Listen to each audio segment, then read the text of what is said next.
पंचायत राज दिवसानिमित्त पंतप्रधान नरेंद्र मोदी यांनी लोकप्रतिनिधींना दिल्या शुभेच्छा। पंचायत राज मंत्रालयाकडून नवी दिल्लीत कार्यक्रमाचं आयोजन। पश्चिम बंगाल आणि तमिळनाडू विधानसभा निवडणुकीसाठी स्वातंत्र्यानंतरचं सर्वाधिक मतदान। पश्चिम बंगालमध्ये पहिल्या टप्प्यात 92% अधिक तर तमिळनाडूत 85% अधिक मतदान। निवडणूक आयोगानं पश्चिम बंगाल विधानसभा निवडणुकांसाठी मतदानोत्तर मार्गदर्शक तत्वांची नवीन नियमावली केली जाहीर। केंद्रीय मंत्री निर्मला सीतारामन आणि अश्विनी वैष्णव यांनी शेड्यूल व्यावसायिक बँकांसोबत घेतली उच्चस्तरीय बैठक। AI संबंधित उदयोन्मुख धोक्यांच्या संभाव्य परिणामांवर मात करण्याविषयी विचारविनिमय।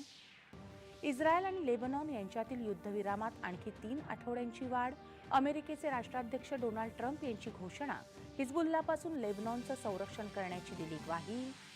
इराणसोबतच्या संघर्षात अमेरिका अण्वस्त्रांचा वापर करणार नाही, अमेरिकेचं आश्वासन।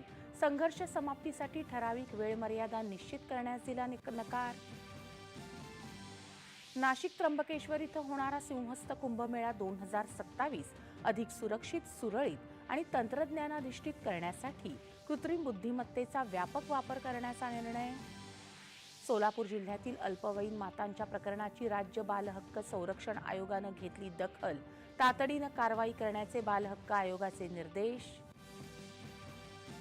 व्यावसायिक वाहन चालकांना मराठी भाषा शिकवण्यासाठी साहित्यिकांचा पुढाकार। आवश्यक अभ्यासक्रम लवकरच तयार करणार, परिवहन मंत्री प्रताप सरनाईक यांची माहिती। भंडारा पवनी मार्गावर झालेल्या अपघातात 5 वऱ्हाड्यांचा जागीच मृत्यू, 4 जण जखमी।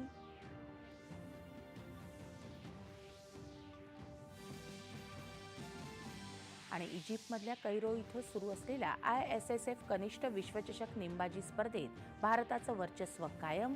वंशिका चौधरी आणि प्राची गायकवाडला सुवर्ण पदक।